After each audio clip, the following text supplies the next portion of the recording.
सवाल है मतलूब अहमद सर। मतलूब अहमद फरार। शिक्षा में, स्वास्थ्य के अंदर हमने पूरे मुल्क के अंदर नंबर 1 हम। तो राजस्थान की तो गति दुर्गति के रूप में ही दिखाई जा रही है। अब तक तो मैं भी इसको जंगल राज कहता था, लेकिन पिछले कुछ दिनों से सोच रहा हूँ कि इससे भी कोई खराब शब्द है क्या जो राजस्थान के मुख्यमंत्री के लिए प्रयोग किया जाए। दलित महिला शिक्षिका के साथ में ये समाज के लिए आंख खोलने वाली सी घटना है। पुलिस यदि तत्पर होती, प्रशासन तत्पर होता, यदि उसकी सुनवाई होती तो शायद ये घटना नहीं होती।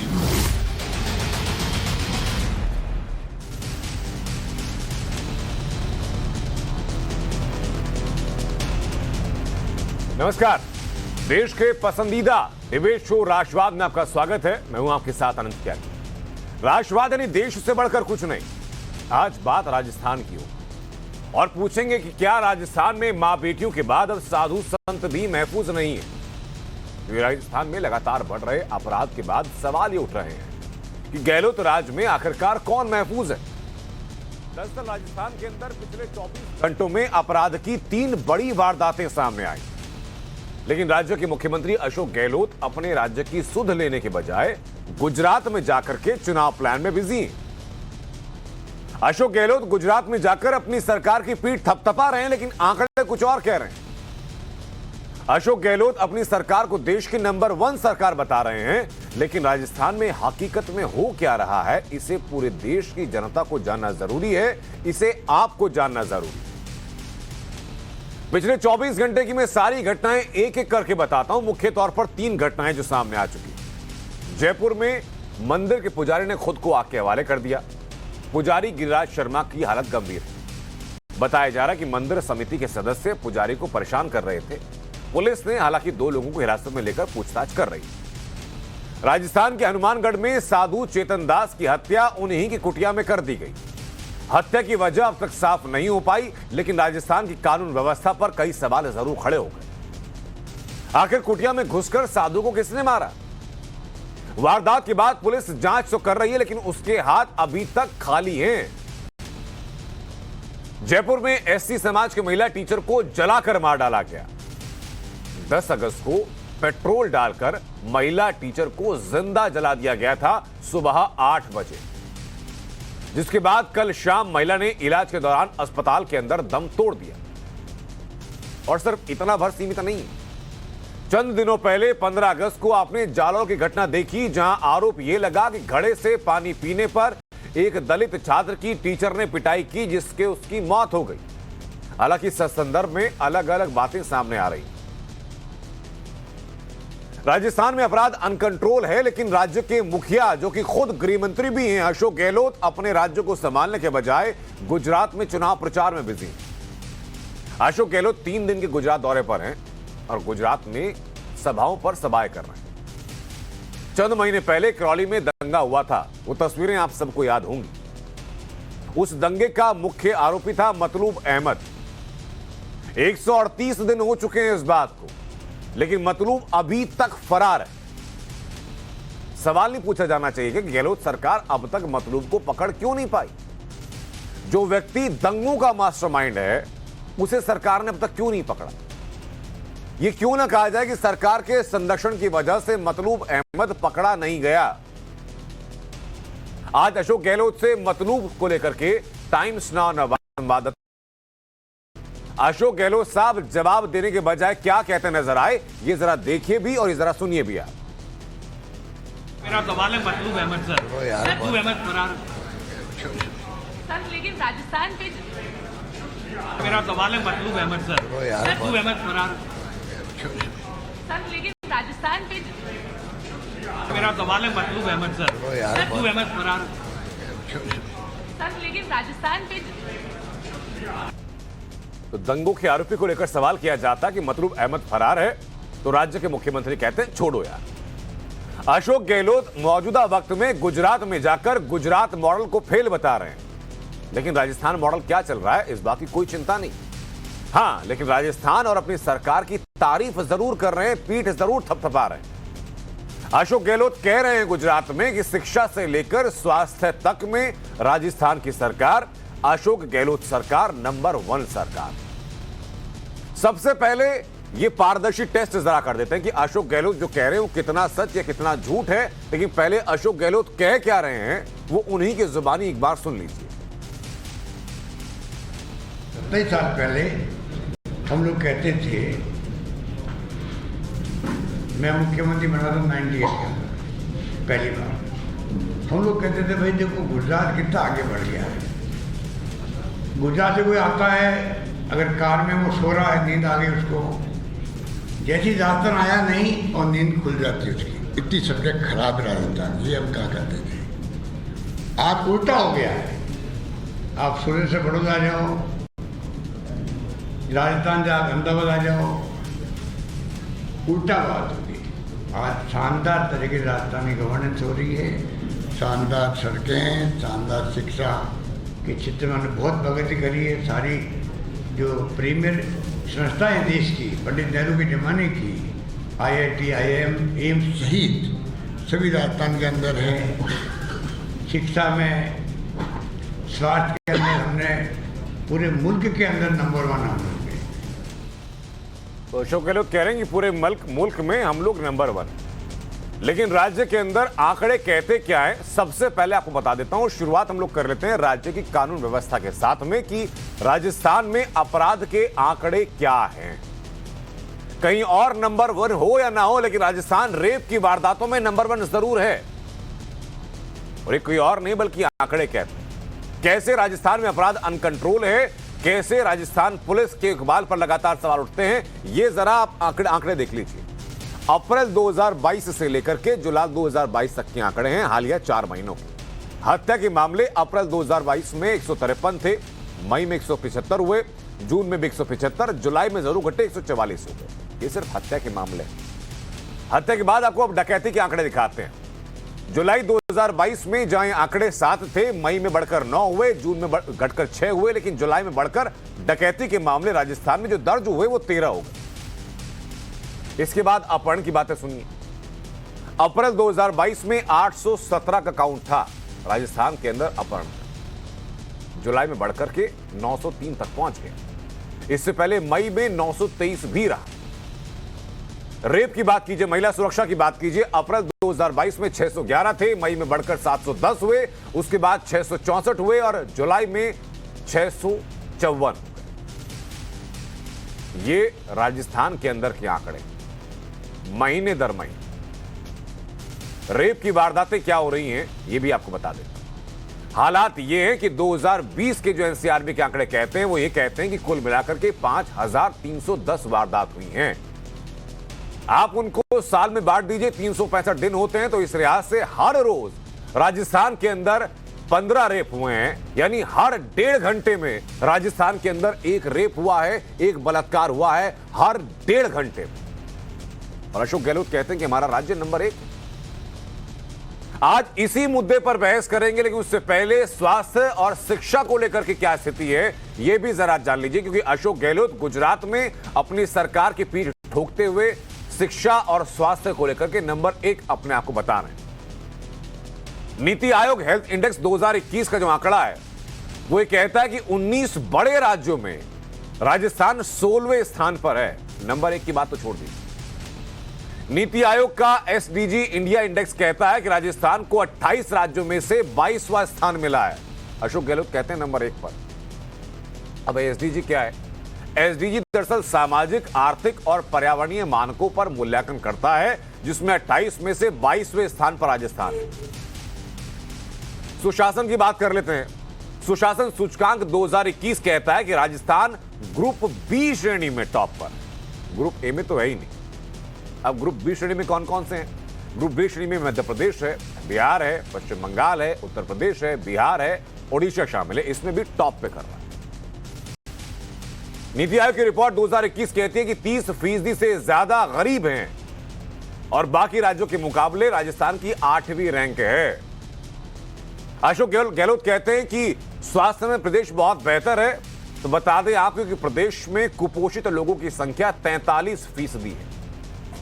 यानी हर 100 लोगों में 43% लोग ऐसे हैं, 43 लोग ऐसे हैं जिनको कि पोषण तक नहीं मिल रहा। 11 जिले ऐसे हैं जिनमें 40% से ज्यादा की गरीबी है। राजस्थान में बढ़ते अपराध पर लगाम लगाने के बजाय गहलोत गुजरात दौरे में बिजी हैं और उनके मंत्री क्या क्या बयान दे रहे हैं ये जरा सुन लीजिए आप। गहलोत के मंत्री प्रताप सिंह साधु की हत्या पर यह कह रहे हैं कि साधु ने डिप्रेशन में ऐसा किया, जबकि हालात यह है कि 1 महीने के अंदर 4 ऐसी घटनाएं हो चुकी हैं कि राजस्थान में साधुओं ने आत्मदाह किया है, आत्महत्या की है। सुनिए जरा कि मंत्री जी क्या कह रहे हैं। लगातार संतों के प्रति ऐसे एक बात आप मानकर चलिए, मैं तो सब लोगों से अपील करूंगा, आत्मदाह करना, आत्महत्या करना, ये मैं मानता हूँ पाप है। आदमी को खुद को आत्म अवलोकन करना पड़ेगा। दुनिया में बहुत परेशानी है और परेशानी इतनी जबरदस्त है कि सब लोग, इस दुनिया में कोई ऐसा आदमी है जिसके चिंता नहीं है, परेशानी नहीं है, डिप्रेशन नहीं होता। डिप्रेशन में आकर हम हमारे जीवन को समाप्त नहीं कर सकते। हम पब्लिक मैन है, पता नहीं कितनी बार हमारे झंझट होते होंगे, कितने डिप्रेशन आते होंगे। अब यूं हम मरने लगे हैं तो हमारी दिक्कत हो जाएगी, तो रोज ही मरना पड़ेगा। इसलिए मैं सबको कहता हूं कि मैं आत्मदाह इनके खिलाफ हूं। मेरा ये मानना है कि जो जिस कारण से हुआ, यदि कोई दोषी है तो उनको तो हम गिरफ्तार करेंगे, इतने हैं। लेकिन मैं लोगों से अपील करूंगा, थोड़ी देर के लिए मन में भावना आती है, डाउन होता है आदमी, घबराता है, तो डरने की जरूरत नहीं है। तो मंत्री जी के मुताबिक जिस व्यक्ति ने आत्मदाह किया या आत्महत्या की वही दोषी है। उनके मुताबिक लोग डिप्रेशन में रहते हैं और वही डिप्रेशन उन संत को भी था। अगर लोग डिप्रेशन में अगर आत्मदाह से करने लगे तो वो बहुत जल्दी सब लोग आत्महत्या करते हुए नजर आएंगे। ये एक मंत्री कह रहे हैं जिनके प्रदेश में घटना हो। अब बीजेपी राजस्थान में बढ़ते अपराध की घटनाओं पर गहलोत सरकार पर हमलावर है। बीजेपी कह रही है कि राजस्थान में जंगल राज है। राजस्थान की तो गति दुर्गति के रूप में ही दिखाई जा रही है। अब तक तो मैं भी इसको जंगल राज कहता था, लेकिन पिछले कुछ दिनों से सोच रहा हूँ कि इससे भी कोई खराब शब्द है क्या जो राजस्थान के मुख्यमंत्री के लिए प्रयोग किया जाए। कोई दूसरा गृह मंत्री होता तो और भी बात समझ में आता। राज्य का मुखिया जब गृह मंत्री हो और उसके नाक के नीचे और वो दुनिया की बात बोलता है कि प्रधानमंत्री मुंह खोलना चाहिए, मैं उनसे कह रहा हूँ आप तो मुंह खोलो इन घटनाओं के बारे में। आपके श्रीमुख से भी तो कुछ राजस्थान की जनता सुनना चाहती है कि इन अपराधों को आप क्या समझते हो, बहुत सामान्य अपराध है या गंभीर किस्म के अपराध हैं। तो एक के बाद एक मर्डर हो रहे हैं, एक के बाद एक जो है ना सांप्रदायिक विद्वेषता की आग में राजस्थान को जला रहे हो। घटनाएं तभी होती हैं कि जब अपराधी बेखौफ होता है, अपराधी को ये भरोसा होता है कि मैं कुछ भी करूंगा, मुझे मेरा बाल बांका नहीं होगा और मैं सामान्य सी परिस्थिति में धाराओं में दर्ज होकर मुकदमे से वापस बाहर आ जाऊंगा। सरकार की शिथिलता, लापरवाही और कानून व्यवस्था के प्रति उसकी संवेदनहीनता, ये ऐसे मामलों को और ज्यादा प्रेरित करती है होने के लिए। ये घटना भी जो रायसर गांव में जमुआरामगढ़ में घटित हुई एक दलित महिला शिक्षिका के साथ में, ये समाज के लिए आंख खोलने वाली सी घटना है। पुलिस यदि तत्पर होती, प्रशासन तत्पर होता, यदि उसकी सुनवाई होती तो शायद ये घटना नहीं होती, पर एक लंबी फहरिस्त है। तो ऐसे में राष्ट्रवाद में आज के सवाल कि साहब सिंह ने सरेंडर कर दिया, लेकिन 138 दिन से मतलूब कैसे फरार है? क्या फरारी प्रदेश सरकार की विफलता दर्ज नहीं कराती? सवाल यह कि राजस्थान साधुओं के लिए शमशान बन चुका है और दंगाई और बदमाशों के लिए जन्नत बन चुका है क्या? सवाल है कि राजस्थान में जंगल राज है तो सीएम गहलोत गुजरात प्लान में बिजी क्यों है? सवाल है कि राजस्थान पर बढ़ते हुए क्राइम पर राहुल गांधी और प्रियंका गांधी कब बोलेंगे, इस बात का भी लोगों को इंतजार है। जो खास मेहमान हमारे साथ आज पैनल में मौजूद है उनका परिचय कराते हैं आपसे। लक्ष्मीकांत भारद्वाज हमारे साथ हैं, प्रवक्ता हैं बीजेपी से। हर्षवर्धन त्रिपाठी जी हमारे साथ हैं, वरिष्ठ पत्रकार हैं। डॉक्टर केबी त्रिपाठी हमारे साथ जुड़ चुके हैं, नेता हैं कांग्रेस से। हमारे साथ दुष्यंत नागर हैं, राजनीतिक विश्लेषक हैं। और अशोक भारती हमारे साथ जुड़ चुके हैं, अध्यक्ष हैं दलित और आदिवासी महासंघ के। बहुत बहुत स्वागत सभी लोगों का। शुरुआत डॉक्टर केबी त्रिपाठी में करना चाहूंगा आपसे। सर, एक कहावत है कि जब रोम जल रहा था तो नीरो बंसी बजा रहा था। अब कहावत लोग कह रहे हैं कि बदल रही है कि जब राजस्थान जल रहा था तो अशोक गहलोत वोट मांग रहे थे। यही तो हालात है सर। नहीं, इसे कहना ज्यादा ठीक नहीं होगा अनुज जी। दरअसल अनंत जी, माफी चाहता हूं। दरअसल इस समय पार्टी का कोई कार्यक्रम है और जिसमें जाने का पहले से शेड्यूल है तो वो गए हुए हैं, लेकिन लगातार कानून व्यवस्था पे काम कर रहे हैं मुख्यमंत्री जी, और मुख्यमंत्री जी का पूरा सिस्टम काम कर रहा है। जिस साधु की आप बात कर रहे हो वहां भी पुलिस ने गिरफ्तारियां की हैं और पूछताछ चल रही है। ये माना जा सकता है कि कुछ घटनाएं बढ़ जाती हैं, कुछ उसके कारण होते हैं, कुछ परिस्थितियां ऐसी बनती हैं जिन पे निश्चित तौर पर प्रशासन को, शासन को सख्ती से काम लेना होगा और उस पे काम किया जा रहा है। ऐसा नहीं कहा जा सकता कि नीरो बंसी बजा रहा था, उसकी तुलना यहाँ इस कहावत से हो जाएगी।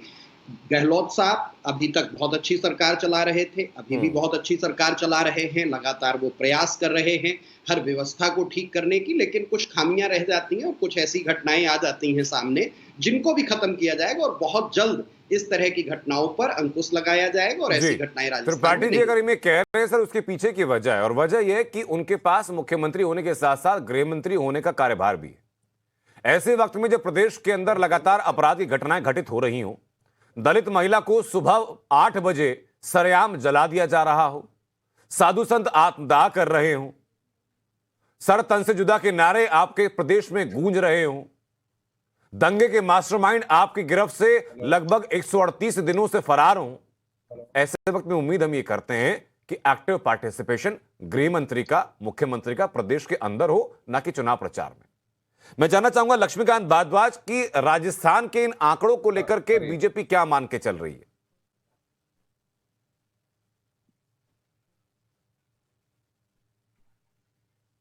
लक्ष्मीकांत जी, आप तक आवाज पहुंच रही मेरी?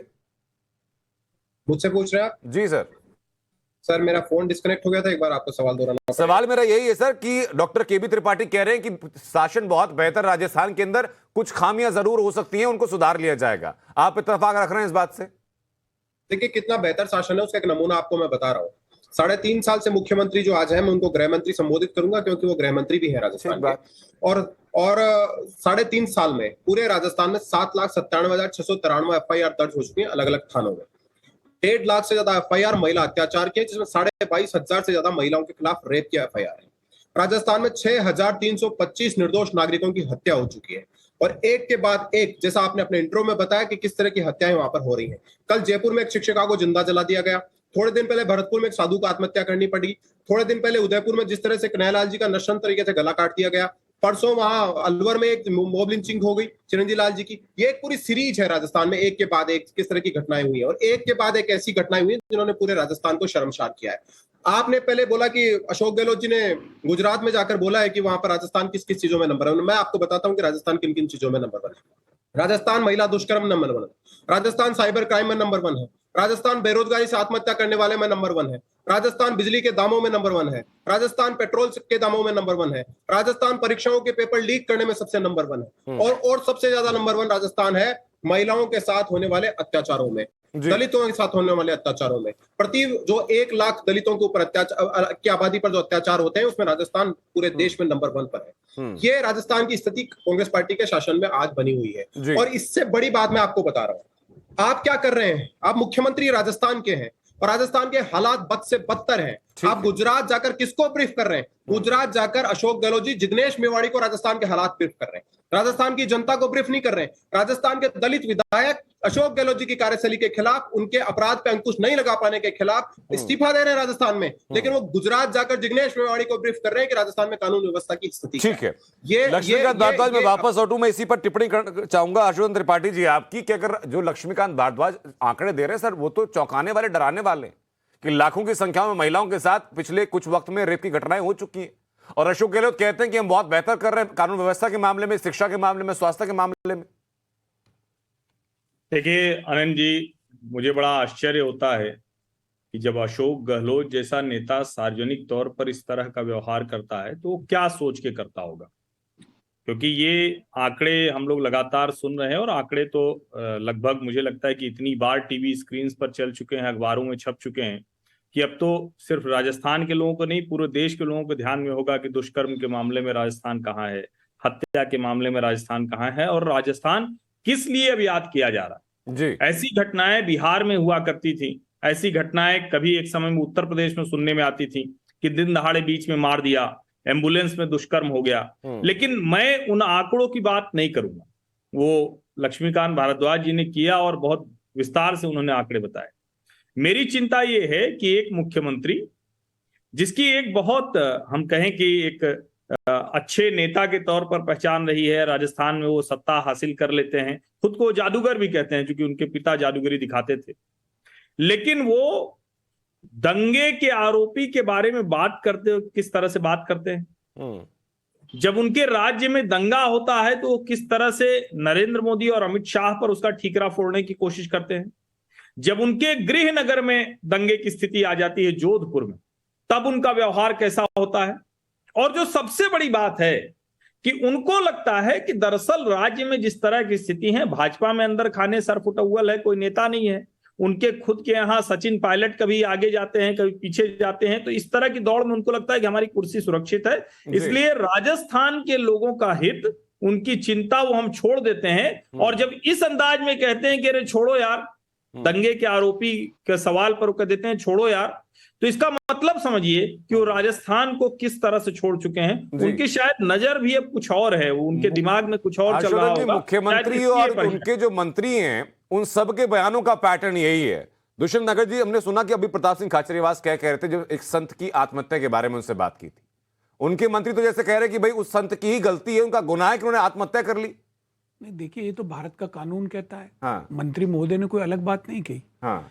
भारत का कानून आत्महत्या करने की इजाजत नहीं देता। हाँ। और आत्महत्या करने के प्रयास करने वालों पे मुकदमा चलता है। ठीक बात है। तो माननीय मंत्री ने कुछ गलत नहीं कहा। अब इसमें थोड़ा सा संशोधन मैं करूंगा सर, क्योंकि आपने वो बातें सुनी भी थी जो प्रताप सिंह खाचरियावास जी मैंने सुनी थी साहब। वो संत लंबे वक्त से अपनी मांगों को रख रहे थे। जी। शासन प्रशासन के नॉलेज में वो पूरा कंटेंट लगातार जा रहा था जो उनकी परेशानी, महीनों तक जो प्रशासन से आजीज आ गए, उसके बाद अंततः दुखी होकर के उन्होंने अपनी जीवन लीला को समाप्त करने का निर्णय लिया। नहीं, मैंने दो बातें अलग है। ये मैं संत महोदय की बात नहीं कर रहा, मैंने सिर्फ उसका जवाब दिया है कि आत्महत्या करना अपराध है या नहीं है। ये जो माननीय संत ने आत्महत्या की है, निश्चित रूप से इसके लिए प्रशासन के लोग जिम्मेवार हैं जिन्होंने सही समय पे उनकी सुनवाई नहीं की। अगर उनकी सुनवाई होती तो आत्महत्या करने के लिए मजबूर नहीं होते। लेकिन देखिए, यहाँ पैनल में बैठे सभी लोग और खास करके हर्ष जी, सबने सवाल उठाए हैं गहलोत जी के ऊपर, लेकिन यही देश, यही प्रधानमंत्री, यही मीडिया कितनी उनकी भूरी भूरी प्रशंसा कर रहे थे। कोविड में उनकी सरकार ने क्या शानदार काम किया। कोविड के दौरान और कोविड के बाद में जो मनरेगा का काम राजस्थान में हुआ है वो अनुकरणीय है, उसकी मिसाल पूरे देश में दी जाती है। केंद्र सरकार ने जो राज्य का फंड है समय पे वो जारी नहीं किया, विषम परिस्थितियों में राज्य को चला रहे हैं। ऐसे मुख्यमंत्री की आलोचना करके सिर्फ मन बहलाने ना, ये कोई उचित नहीं है। राज्य की जनता में जो लोकप्रियता है आज उनकी बनी हुई है, उनकी सरकार की बनी हुई है जी, वो किसी अन्य राज्य में नहीं है। अभी आप देखिए मध्य प्रदेश में कितना बड़ा कांड हो गया, बना हुआ डैम ही बह गया, 305 करोड़ रुपए पता नहीं कहां चले गए। अब बताइए, भारतीय जनता पार्टी के प्रवक्ता जी यहां पर हैं, अन्य लोग हैं, पूरी सरकार पे कोई उंगली नहीं उठा सकता। जिस ईमानदारी से अशोक गहलोत जी ने कार्य किया है, जिस निष्ठा से उन्होंने जनसेवा का कार्य किया है, उनका 40 वर्ष का पूरा रिकॉर्ड है। अरे जादूगर हैं वो, जादूगर हैं। हाँ। वो लोगों का दिल जीतने वाले जादूगर हैं। कहते मैं जादूगर हूं और उन्होंने दिल जीता है, आसपास से कहीं जाती नहीं है, ये राजस्थान के लोगों का दिल जीता है अपनी कार्यशैली से। चलिए ठीक है सर। आप देखिए किस प्रकार से जब बच्चे यूक्रेन में फंसे थे, हाँ जी, अपने जादू से कैसे वो निकाल के लाए। उन्होंने अपना बंदा बिठाया, अपने अफसरों को लगाया, अपने प्लेन्स लेके गए और वो लेके आए। राजस्थान सरकार अपने प्लेन लेके गई। बिल्कुल, उन्होंने क्या चीज की कमी छोड़ी, हर चीज उन्होंने प्रोवाइड कराई। नहीं एक सेकंड, मैं दोबारा, मैं शायद मैं कुछ गलत समझ रहा हूं सर। क्या आप यही कह रहे हैं कि अशोक गहलोत ने राजस्थान में बैठ कर जादू चलाया, यूक्रेन से छात्रों को लेकर के आ गए? धीरज श्रीवास्तव राज्य के एक सम्मानित अधिकारी हैं जी, जो राजस्थान ट्रस्ट के चेयरमैन हैं। उनके द्वारा राज्य के विद्यार्थियों की सकुशल वापसी, सबसे पहले वापसी अगर सुनिश्चित की तो वो श्री अशोक गहलोत जी की सरकार ने वापसी सुनिश्चित की। भारत सरकार से आगे जाकर के राजस्थान भारत सरकार से एडवांस में जाके राज्य के छात्रों के प्रति जो चिंता दिखाई वो पूरे देश के लिए मिसाल है। राजस्थान की कानून व्यवस्था पर बात करूं उससे पहले छोटी सी टिप्पणी मैं हर्षवर्धन जी जानना चाहूंगा आपसे इसी समीकरण को लेकर के जिसका जिक्र कर रहे हैं इस वक्त दुष्यंत नागर जी। अब तक तो सर पब्लिक डोमेन में जानकारी यही है कि भारत सरकार ने यूक्रेन से छात्रों को निकाला था वहां से। अब अशोक गहलोत उसमें अग्रणी भूमिका में थे सर, ये तो प्रकाश में आ जा रहा है। ये मतलब बिहार, आप लोग प्रकाश में लेते नहीं, या राजस्थान सरकार या उत्तर प्रदेश सरकार या मध्य प्रदेश सरकार या कोई भी राज्य सरकार कौन सा ऐसी इंटरनेशनल एयरलाइंस चलाती है, कहां से लेके जाती है? नहीं चलाती। कम से कम जानकारी। गुजरात के मुख्यमंत्री थे तब तो गुजरात में बड़ी इंटरनेशनल चीजें चलती थी। नहीं, बिल्कुल नहीं। कैसे हो जाता था भैया? यूक्रेन ऐसा मत करिए भैया, दोनों नेत्रों से समान भाव से देखिए। एक गांधीवादी मुख्यमंत्री लोगों को हजम नहीं हो रहा, बार बार राजस्थान की सरकार को कमजोर करने के प्रयास होते हैं। कभी ईडी जाती है, कभी सीबीआई जाती है, कभी काला नाग जाता है, कभी पीला नाग जाता है, और व्यक्ति जहर सबका उतार के सबको वापस भेज देता है प्यार से। तो भैया इसलिए उसकी आलोचना करनी है तो आप एक काम करते हैं, एक एक करके बातें कर लेते हैं। संक्षेप में हर्षवर्धन जी अपनी बातें रख दें, फिर मैं दुष्यंत जी आपके पास में आ जाऊंगा। हर्षवर्धन जी बताइए जरा कि क्या संघीय व्यवस्था में ये व्यवस्था है सर, क्या हमारे यहाँ की भाई राज्य जाकर के अपने अपने हैंडल से इंटरनेशनल मैटर्स को हैंडल कर ले? मेरी जानकारी में तो नहीं है सर, प्रोवाइड कराना, स्ट्रक्चर में संसाधन प्रोवाइड कराना, बहुत सुविधाएं प्रोवाइड कराना। नहीं सर, वो आपने जादू की बात की थी, वो जादू के बारे में बात कर। जानकारी नहीं है कि राजस्थान सरकार अपने लोगों को अलग से लेकर आई हो, भारत सरकार के जरिए वो लेकर आई, और भारत सरकार के अभियान के जरिए ही सारे बच्चे वापस आए हैं। इस तरह से ऐसी बात किसी ने नहीं किया, बोलने से बचना चाहिए। दिख नहीं रहे थे, अच्छा कोविड में दिख नहीं रहे थे, मुख्यमंत्री गायब थे। दुष्यंत जी, कोविड की बातें भी कर लेंगे हम लोग, छोटे से टिप्पणी सर, फेडरल स्ट्रक्चर में व्यवस्था है कि नहीं है ये वाली? जिन्होंने एक सेकेंड दुष्यंत जी, कोविड का आमना दुष्यंत नागर जी, फेडरल व्यवस्था में जो हमारे यहाँ संघीय ढांचा सर, उसमें व्यवस्था है कि नहीं है ये तो जान लो सर। नहीं है सर, आपत्ति काल में मर्यादा नहीं है सर, आपत्ति काल में सब राज्य सरकारें अपने स्तर से अपने दायित्वों का निर्वाह करती है। अच्छा एक सेकंड, अब मुझे आप 10 सेकंड का वक्त दीजिए, बाकी मैं जरा उस पर रिएक्शन ले लूं। हर्षवर्धन जी छोटी सी टिप्पणी आपसे, फिर चलूंगा मैं अशोक भारती के पास। मैं सिर्फ इतना ही कह रहा हूं कि गलती हो गई दुष्यंत जी से, वो स्लिप ऑफ टंग हो गया, उनका राजस्थान सरकार लेके आई, भारत सरकार ही सबको लेकर आई है, ये नोन फैक्ट है। सरकार ने दाएं बाएं जाने की जरूरत नहीं, प्रयास किए, सार्थक प्रयास किए, भारत के लोग हैं। अच्छा सर, एक काम करते हैं, मैं टॉपिक पर अपने में वापस आ जाता हूं, माना चर्चा हमारी लंबी खिंच जाएगी कि फेडरल स्ट्रक्चर को डिफाइन नहीं करने जा रहे हैं हम लोग। अशोक भारती, मुझे छोटी सी बात ये बताइए सर, यूक्रेन से चाहे अशोक गहलोत लेकर आए हो, प्रधानमंत्री मोदी लेकर के आए हो, आज चर्चा का विषय वो नहीं है, लेकिन मैं ये जरूर जानना चाहूंगा सर, ये तो चर्चा का विषय होना चाहिए कि एक दलित महिला जो कि एक शिक्षिका भी थी, दिन दहाड़े सुबह 8 बजे उसको दबंग जिंदा जला देते हैं, तो क्या मुख्यमंत्री का कर्तव्य नहीं इस बारे में संज्ञान लें? है, देखिए जो अत्याचारों का मसला है राजस्थान में, ये वाकई में एक गंभीर मसला है, और न केवल मुख्यमंत्री को बल्कि जिस तरह से देश में दलितों पर अत्याचारों की संख्या बढ़ रही है, वो केवल एक राज्य में नहीं बढ़ रही है, सारे राज्यों में बढ़ रही है। मुझे लगता है कि भारत के प्रधानमंत्री को, गृह मंत्री को इस पर हस्तक्षेप करना चाहिए। देखिए बिल्कुल ये बात ठीक है सर आपकी, राज्यों के मामले जब आते हैं तो भारती जी भी मौन ही रहते हैं। भारती जी है क्या ऐसा? नहीं, नागर जी को शायद पता नहीं है कि नागर जी से मैं उलझना नहीं चाहता, लेकिन मैं ये बताना चाहता हूँ कि अभी थोड़ी देर पहले ना एसडीजी की बात कर रहे थे, आप कर रहे थे ना, एंकर साहब एसडीजी की बात कर रहे थे जी। मैं तो एसडीजी और एमडीजी के बारे में बहुत अच्छा अध्ययन करता हूँ। मैं भी सारा वो जो डैशबोर्ड है प्लानिंग कमीशन का जिसका आप जिक्र कर रहे थे, 17 एसडीजीज हैं। 17 एसडीजी में केवल 4 या 5 एसडीजी ऐसे हैं जिसमें राजस्थान की स्थिति पिछले मुकाबले में कम हुई है। 12 के 12 17 में से 12 एसडीजी पे राजस्थान ने अपनी स्थिति में इम्प्रूव किया है। ठीक, तो ऐसा नहीं है, हमें समझना है, क्योंकि मैं ये देखता हूं अक्सर कि इस तरह की चर्चा में हम राजनीतिक आक्षेप, आरोप प्रत्यारोप में लग जाते हैं, कंक्लूजन निकालने की बजाय कि कहाँ सुधार की जरूरत है, उस पर बात नहीं हो रही है। बात ये हो रही है कि किसको हम नीचा दिखाएं। ये नीचा दिखाने, अशोक भारती जी, सुधार की गुंजाइश सर वहां रहती है। सर मेरी बात सुन लीजिए। अच्छा, अपनी बात पहले पूरी कर लीजिए। हाँ, मैं ये कह रहा हूं कि हम इस देश में चीजों को सुधारना चाहते हैं, हम ये आरोप प्रत्यारोप में चीजों को खत्म करना चाहते हैं। मुझे लगता है कि भारत का जो मीडिया है उसको ये बात समझना चाहिए, आरोप प्रत्यारोप ये जो नई परंपरा मीडिया ने चलाई है, इससे देश में कोई सुधार होने वाला नहीं है। अशोक भारती साहब, ये कोई नई परंपरा नहीं है, पहली बात मैं बता दूं आपको सर, और ये परंपरा जरूरी परंपरा है। क्योंकि जब तक आप कमियों को उठा करके किसी जिम्मेदार व्यक्ति से सवाल नहीं पूछेंगे, जब तक उनको जिम्मेदार ठहराया नहीं जाएगा, तब तक भूल जाइए सर कि व्यवस्था में कोई सुधार होने वाला है। आपने एसडीजी का केवल राजस्थान, खाली रिपोर्ट्स के सारे अपने घर में बैठ के पढ़ने से सर सरकारें सुधरती नहीं है। इसमें राजस्थान से नीचे है। अशोक भारती जी, मैं कह रहा हूं सर, मैं कह रहा हूं कि हर किसी के लिए लागू होता है, ये हर किसी के लिए लागू होता है, हर डिपार्टमेंट में, हर राज्य में लागू होता है। लेकिन ये कह देना कि सवाल पूछना गलत प्रथा है सर, तो ऐसा बिल्कुल नहीं है। ये देश वो देश है जिसने बड़े बड़े आंदोलनों से सत्ता परिवर्तन किया है और जनता के भले के लिए किया है, जनता की आवाज के साथ किया है।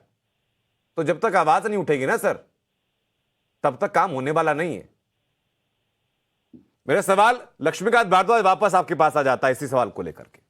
जी, हम रेप के जब आंकड़े देखते हैं, सिर्फ पुराने आंकड़े नहीं बल्कि अप्रैल से लेकर के जुलाई तक के आंकड़े, महीनेवार तरीके से रेप के आंकड़े बढ़ते हुए नजर आते हैं, हत्या के मामले बढ़ते हुए नजर आते हैं, डकैती के मामले बढ़ रहे हैं, अपहरण के मामले बीच के 2 महीनों में कम होने के बाद अप्रैल के मुकाबले जुलाई में और बढ़े हुए नजर आते हैं। अगर ये कुव्यवस्था नहीं है, अगर ये अपराध का बोलबाला नहीं है, तो और क्या? देखिए, गांधीवादी मुख्यमंत्री का बड़ा जिक्र कर रहे थे हमारे स्वतंत्र विश्लेषक जी। इनको मैं बताना चाहता हूं स्वतंत्र विश्लेषक जी को कि गांधीवादी मुख्यमंत्री जी ने के एक मंत्री ने, जो कि राजस्थान सरकार के गृह मंत्री भी रहे और अभी कैबिनेट मंत्री हैं, उन्होंने विधानसभा के पटल पर उन्होंने कहा कि राजस्थान मर्दों का प्रदेश है, इसलिए रेप की घटनाएं ज्यादा होती हैं। हाँ, यहाँ रेप की घटनाएं ज्यादा होती हैं। खुद मुख्यमंत्री ने कहा कि साहब, राजस्थान की जो महिलाएं हैं वो आधे से ज्यादा फेक मुकदमे दर्ज कराती हैं राजस्थान में बलात्कार के। ये राजस्थान के गांधीवादी मुख्यमंत्री की हकीकत है। और दूसरी बात, इन्होंने गांधीवाद का बड़ा जिक्र किया। जब देश कोरोना की चपेट में था, राजस्थान कोरोना की चपेट में था, तो राजस्थान के मुख्यमंत्री ही एकमात्र देश के मुख्यमंत्री थे जो 4 महीने तक अपने घर से ही बाहर नहीं निकले। 4 महीने तक अपने घर से ही बाहर नहीं निकले। राजस्थान के लोग, कोरोना से पीड़ित लोग अस्पताल में दम तोड़ते रहे, लेकिन राजस्थान की सरकार अपने घर में छुपी रही। घर में छुपी रही आपकी सरकार होटल में, 5 सितारा होटल में 2.5 महीने तक 1236 रुपए के कप की चाय पीती रही आपकी सरकार। राजस्थान के लोग मरते रहे, लेकिन अशोक गहलोत अपने घर में छुपे रहे। राजस्थान की आज की स्थिति यह है कि दलित अत्याचार में नंबर 1 है, महिलाओं के खिलाफ अत्याचार में नंबर 1 है। अरे एम्बुलेंस में कोरोना के दौरान बलात्कार हो गया, रोटी मांग रही एक दलित महिला के साथ एम्बुलेंस में बलात्कार हो गया कोरोना के समय। आपके कांग्रेस ने राजस्थान को शर्मसार किया है। राजस्थान के माथे पर कलंक लगाने वाली एक के बाद एक घटनाएं राजस्थान में घटित हुई है। एक सेकंड, केबी त्रिपाठी साहब, मैं आपके पास आ जाऊंगा सर। लक्ष्मीकांत भारद्वाज अपनी बात पूरी कर ले, मैं पूरा जवाब लेने के लिए त्रिपाठी जी आपके पास में आऊंगा सर। ट्रांसपेरेंसी, ये जो हमारे विश्लेषक जी गांधीवादी मुख्यमंत्री बता रहे थे, ट्रांसपेरेंसी सर्वे ऑफ इंटरनेशनल की रिपोर्ट कहती है कि देश में भ्रष्टाचार के मामले में अगर कोई राज्य नंबर 1 है तो वो राजस्थान है। और जो ये मुख्यमंत्री जिनका बयान सुना रहे थे मंत्री जी का, ये परिवहन मंत्री थे। परिवहन मंत्री रहते हुए 3 इंस्पेक्टर ट्रेप हुए, करोड़ों रुपए का घपला हुआ, 10,000 की कॉल रिकॉर्डिंग हुई। मुख्यमंत्री ने क्या किया? मुख्यमंत्री ने कार्रवाई नहीं की। ये सचिन पायलट गुट में हुआ करते थे, इनका पाला बदलवाकर अशोक गहलोत गुट में शामिल करवा लिया। इस तरह सरकार चला रहे हैं राजस्थान में अशोक गहलोत जी। सरकार बचाने के लिए ये कुछ भी करने को तैयार है, सरकार चलाने को ये कुछ भी करने को तैयार है, सरकार के लालच में कुछ भी करने को तैयार है। राजस्थान जाए भाड़ में, राजस्थान की जनता। ठीक है लक्ष्मीकांत भारद्वाज, आपने अपनी बात रखी। डॉक्टर केबी त्रिपाठी, मुझे बताइए जरा, कांग्रेस पार्टी का पैटर्न रहा है कि किसी भी प्रदेश में कुछ गलत होता है, खासतौर पर जो बीजेपी शासित प्रदेश होते हैं, उसमें आला कमान से सवाल पूछा जाता है। अब मैं ये जानना चाहता हूं कि जो प्रियंका गांधी वाड्रा चुनाव में महिलाओं के निश्चित सीट उनको मिलनी चाहिए, इसके हिमायत में थी, जो महिला शक्ति के साथ खड़ी होती हैं हमेशा कहने के लिए कम से कम, वो क्या राजस्थान में एक दलित महिला को जिंदा जलाए जाने पर अशोक गहलोत से सवाल पूछेंगी? क्या जो साधु संत वहां पर अपने आत्मदाह किया जिन लोगों ने, क्या उनके परिवार के पास जाएंगे राहुल गांधी? क्या उस महिला के 6 साल के बेटे के साथ जाकर के उनका दुख बांटने की कोशिश करेंगी, उसको बता पाएंगी कि तुम्हारी मां के साथ क्या हुआ? ये कर पाएंगी प्रियंका गांधी? अनंत जी, क्या आप बात कर रहे हैं विपक्ष की भूमिका विपक्ष निभाएगा या सत्ता पक्ष विपक्ष की भूमिका निभाएगा? मैं विपक्ष की भूमिका की बात करूंगा सर लक्ष्मीकांत भारद्वाज से। मैं केबी त्रिपाठी से विपक्ष की भूमिका की बात नहीं करूंगा ना सर राजस्थान में। अनंत जी, आप प्रियंका गांधी, केबी त्रिपाठी साहब, अगर मुझे राजस्थान के विपक्ष की बात करनी होगी तो मैं लक्ष्मीकांत भारद्वाज से करूंगा, मैं आपसे नहीं करूंगा। आप तो सत्ता में है। मुख्यमंत्री से प्रश्न पूछना है तो वहां पे भाजपा प्रश्न पूछेगी और भाजपा वहां पे सो रही है अगर जो इतना अपराध हो रहा। दरअसल भाजपा की जो नेता लोग हैं वो जनता के बीच जाने की स्थिति में नहीं है। अगर जो जाएंगे तो जनता उनको जवाब देगी।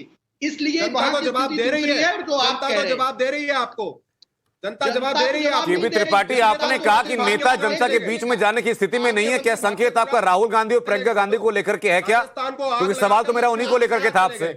नहीं, आपका सवाल उनको लेकर नहीं है, आपका सवाल तो पूरी तरह से भाजपा को लेकर है। नहीं, मेरा सवाल सर प्रियंका गांधी और राहुल गांधी को लेकर है। मैं दोबारा स्पष्ट कर देता हूं आपके सामने। प्रियंका गांधी को जो पूछना होगा अनंत जी, वो पार्टी फोरम पे पूछा जाएगा। मैं तो वही पूछ रहा हूं सर कि क्या मुख्यमंत्री से पूछा जाएगा कि भाई आप गुजरात में क्या कर रहे हैं, आपके राजस्थान में हो क्या रहा है? हम पार्टी के फोरम पे पूछेंगे। राजस्थान में सरकार चल रही है और राजस्थान के लोगों का वोट लेते वक्त प्रियंका गांधी, एक सेकंड लक्ष्मीकांत भारद्वाज जी, एक सेकंड सर, लक्ष्मीकांत भारद्वाज एक सेकंड सर, पहले केबी त्रिपाठी अपनी बात पूरी कर लें, डिस्टर्बेंस नहीं बीच में। केबी त्रिपाठी जी पहले तो हाँ, अभी एक और बात हो रही थी जो आप शीर्ष नेतृत्व की बात कर रहे हैं और प्रश्न पूछने का आप बता रहे थे, लोकतंत्र में प्रश्न पूछा जाता है। आज तक कितनी बार मुख्य आपने प्रधानमंत्री की पीसी होते देखी है? मोदी जी से कितनी बार आप प्रश्न पूछने गए हैं? सिर्फ बैठ के कहना अलग होता है अनंत जी, हकीकत सबको पता है। इस देश में 8 साल में प्रधानमंत्री ने एक प्रेस कॉन्फ्रेंस की हो तो बता दीजिए। अच्छा केबी त्रिपाठी जी मुझे एक बात बताइए सर, केबी त्रिपाठी जी मुझे एक बात बताइए जरा ईमानदारी के साथ, ज़हीन इंसान है आप, मुझे बताइए सर,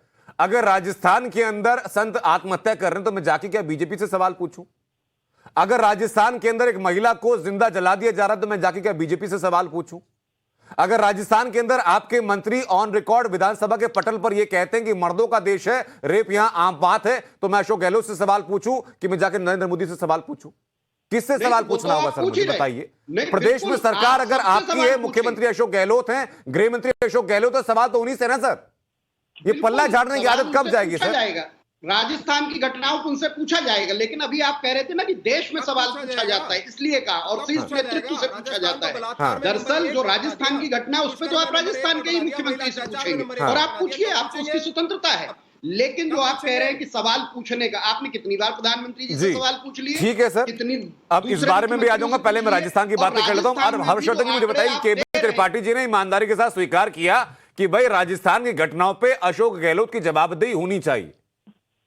अभी हमने वीडियो दिखाई, वो पूरा चंक दिखाया जब 138 दिन से करौली दंगे के फरार आरोपी मतलूब अहमद को लेकर सवाल किया गया तो मुस्कुरा करके छोड़ो यार कह करके अशोक गहलोत वहां से चले गए।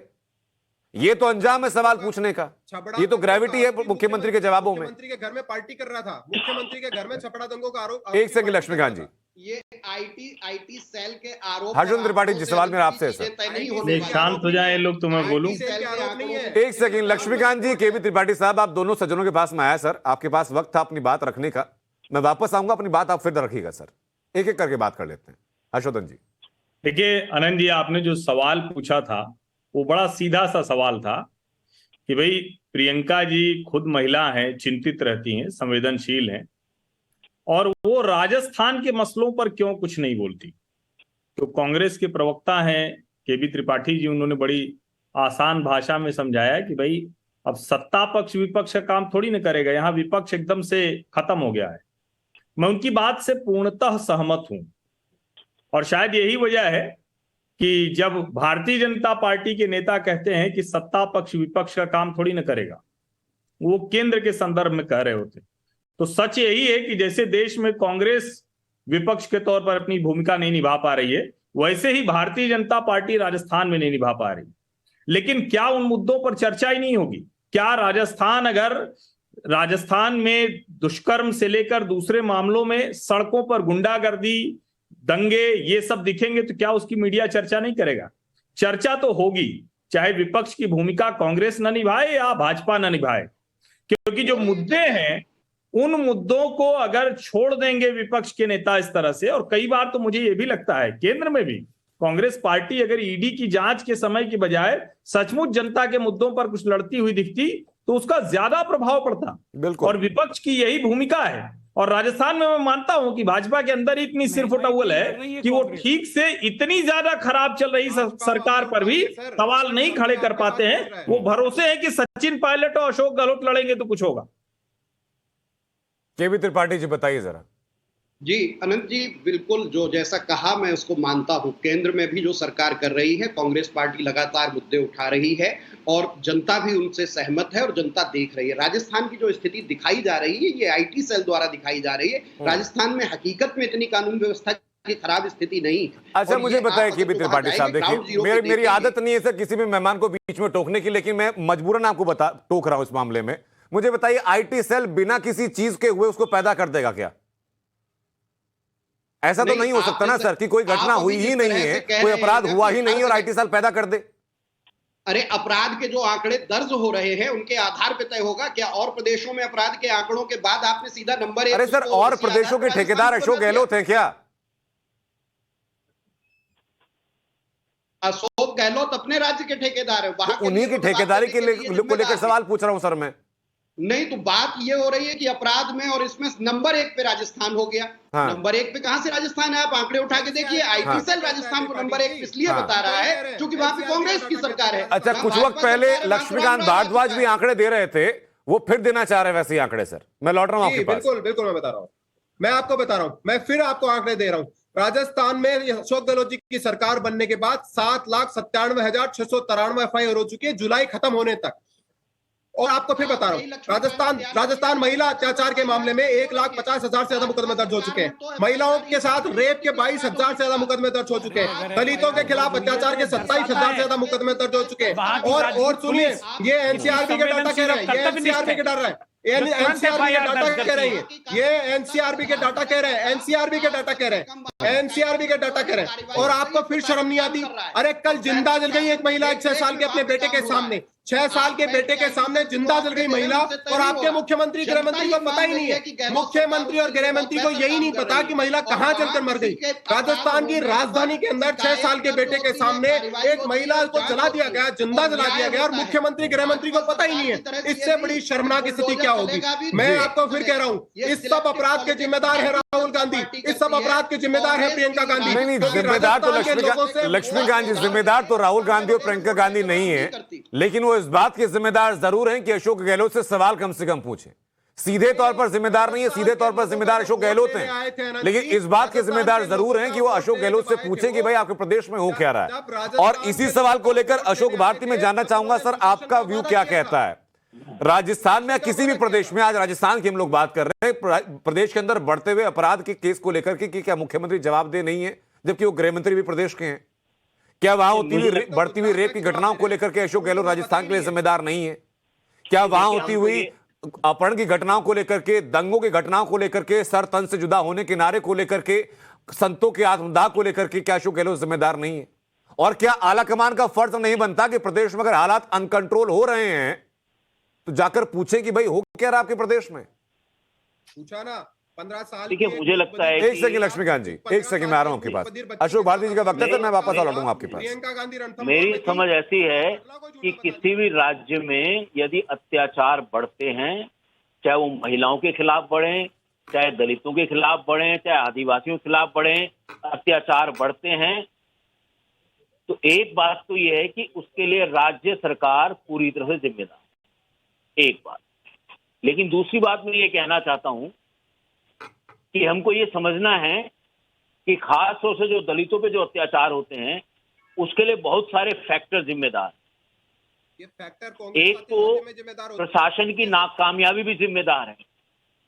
एक बात जो हमको और ध्यान रखनी है कि यदि जो लॉ एंड ऑर्डर सिचुएशन है वो हमारे जो संवैधानिक ढांचे में स्टेट का इशू है, लेकिन बहुत सारे कानून ऐसे हैं जो केंद्र के कानून, और उन कानूनों को लागू करने की जिम्मेदारी राज्यों के ऊपर है, और स्टेट गवर्नमेंट जो केंद्र सरकार है वो उसके प्रति थोड़ी शिथिल दिखती है, हमें दलितों के, आदिवासियों के प्रति शिथिल दिखती है। सर, जो कानून हम कोऑपरेटिव फेडरलिज्म की बात करते हैं जी। भारद्वाज जी, जरा मेरी बात सुन लीजिए ना, एक सेकंड सुन लीजिए। दलित महिला को आग लगा दी, उसमें भारत सरकार क्या करेगी? एक सेकंड लक्ष्मीकांत भारद्वाज जी, अशोक भारती अपनी बात पूरी कर ले, मैं लौटाऊंगा आपके पास। अपनी बात आप रखिएगा, उसके ज्यादा बाद गुस्सा आ सकता है मेरे को भी है, और आप थोड़ा, तो मेरी समझ ऐसी है, आप राज्य सरकार की बात करिए ना। सब राज्य सरकार जिम्मेदार नहीं है। दलित बच्चे की आपके हिसाब से बात करूंगा क्या मैं? तो आप सच नहीं कर रहे ना सर, आप सच बात नहीं कर रहे ना। मेरे हिसाब से बात करिए, सच बात करिए, सच बात करिए, सच बात करिए आप, सच बात करिए आप, सच बात करिए आप, सच बात करिए आप, सच बात करिए आप, सच बात करिए आप क्यों नहीं बोल पा रहे कि दलित बच्चे की हत्या हो गई? आप क्यों नहीं बोल पा रहे? आप क्यों नहीं बोल पा रहे दलितों के ऊपर अत्याचार हुए? आप दलितों पे ऊपर अत्याचार पे क्यों नहीं बोल पा रहे? आपकी जुबान कैसे सूख रही है राजस्थान की सरकार पे बोलते हुए? राजस्थान की सरकार पे बोलते हुए आपकी जुबान कैसे सूख रही है? राजस्थान की सरकार पे बोलते हुए दलितों पे बढ़ते अत्याचार को न रोकने के लिए। सही है आप बोल नहीं पा रहे कांग्रेस के खिलाफ बोल नहीं पा रहे। आप नहीं है दलितों की हितैषी। एक सेकंड, लक्ष्मीकांत भारद्वाज, किसी को सर्टिफिकेट सर इस पैनल पर हम लोग नहीं देंगे। हाँ जी, अशोक भारती अपनी बात पूरी कर लें, आपको जो आपत्ति होगी मैं आपके पास लौट कर आऊंगा, अपने वक्त में आप अपनी आपत्ति दर्ज कराइएगा सर। तो मेरी ओवरलैप करके बोलेंगे, किसी की बात समझ नहीं आएगी। बिल्कुल, मैं आपकी बात से सहमत हूँ अनंत जी। अशोक जी अपनी बात आप पूरी कीजिए। कि हम ये देख रहे हैं कि दलितों के खिलाफ पूरे देश में अत्याचारों की संख्या बढ़ रही है। जो 2020 की एनसीआरबी की रिपोर्ट है उसके हिसाब से रजिस्टर्ड मुकदमे 50,000 से ज्यादा हैं। और अगर मैं बताऊं पिछले 5 सालों में, मैं तो आपको 8 सालों का भी हिसाब दे सकता हूं और पिछले 30 सालों का भी हिसाब दे सकता हूं अत्याचार के मसले पर। आपको ये समझना है, मैं आपको अभी आंकड़े अपने टीवी स्क्रीन में खोल के दिखा सकता हूं। लेकिन मैं ये कह रहा हूं कि हमको ये समझना है कि हमारी केंद्र सरकार को ये बात समझनी है कि राजस्थान में अत्याचार बढ़ रहे हैं, उत्तर प्रदेश में बढ़ रहे हैं, मध्य प्रदेश में बढ़ रहे हैं, उत्तराखंड, तो इन सब राज्यों में जब दलितों पर अत्याचार बढ़ रहे हैं तो केंद्र सरकार को जिम्मेदारी लेकर सारे मुख्यमंत्री अशोक गहलोत जी, अशोक भारती जी, जहां तक मेरी समझ कहती है sir, law and order state subject होता है। लॉ एंड ऑर्डर में सीधा इंटरवेंशन केंद्र का नहीं होता। अरे भाई, सलाहकार की भूमिका है ना केंद्र सरकार की। हाँ। ये किसने कहा कि सलाह नहीं दे सकती? अनुसूचित जाति जनजाति सर, इतनी शुचिता की उम्मीद मैं नहीं करता कि अगर केंद्र में और राज्य में अलग अलग पार्टी की सरकार है तो केंद्र सरकार की सलाह मानकर के स्टेट सरकार किसी भी तरीके का एक्ट करेगी। इतनी शुचिता की उम्मीद सर मैं आज की राजनीति में नहीं कर रहा हूं।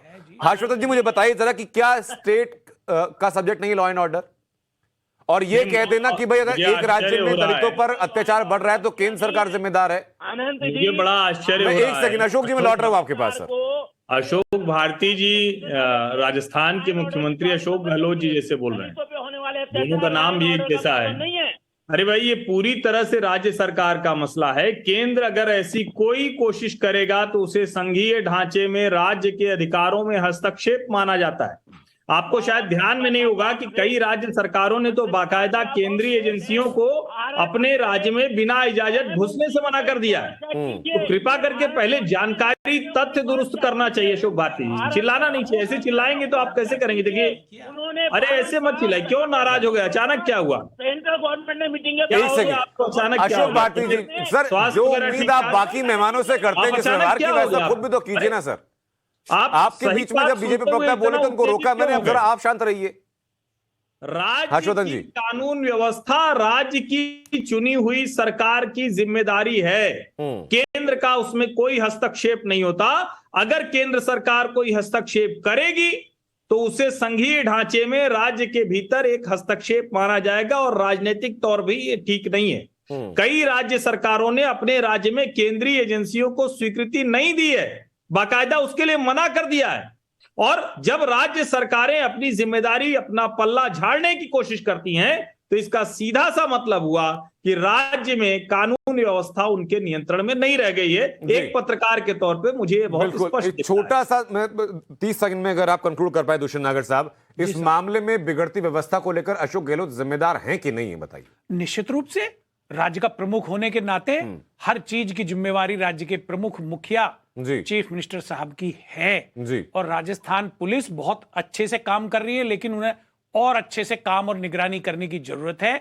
दलित उत्पीड़न की, महिला उत्पीड़न की जो घटनाएं हैं बिल्कुल नहीं आनी चाहिए, एक भी घटना नहीं आनी चाहिए। हाँ। और हम आशा और उम्मीद करते हैं कि राजस्थान पुलिस आपके चैनल के माध्यम से इसका संज्ञान लेगी जरूर। जी, हम उम्मीद करते हैं सर राजस्थान पुलिस प्रोएक्टिव होने की जो आप उम्मीद उनसे कर रहे हैं वैसे रहे। संतों की आत्महत्या जो होती है दोबारा ना देखने के लिए मिले। मंत्री जो सदन के पटल पर बयान देते हैं कि ये मर्दों का देश है, वैसे बयान दूसरे ना हो। और अगर संत आत्महत्या करते हैं तो मंत्री कम से कम ये ना कहें वो लोग मेंटल प्रेशर में थे। बहुत बहुत शुक्रिया तमाम लोगों का चर्चा में शामिल होने के लिए, चर्चा को बेहतर बनाने के लिए। एक छोटे से ब्रेक का वक्त है, लेकिन कहीं मत जाइएगा, खबरें यहां लगातार जारी रहेंगी।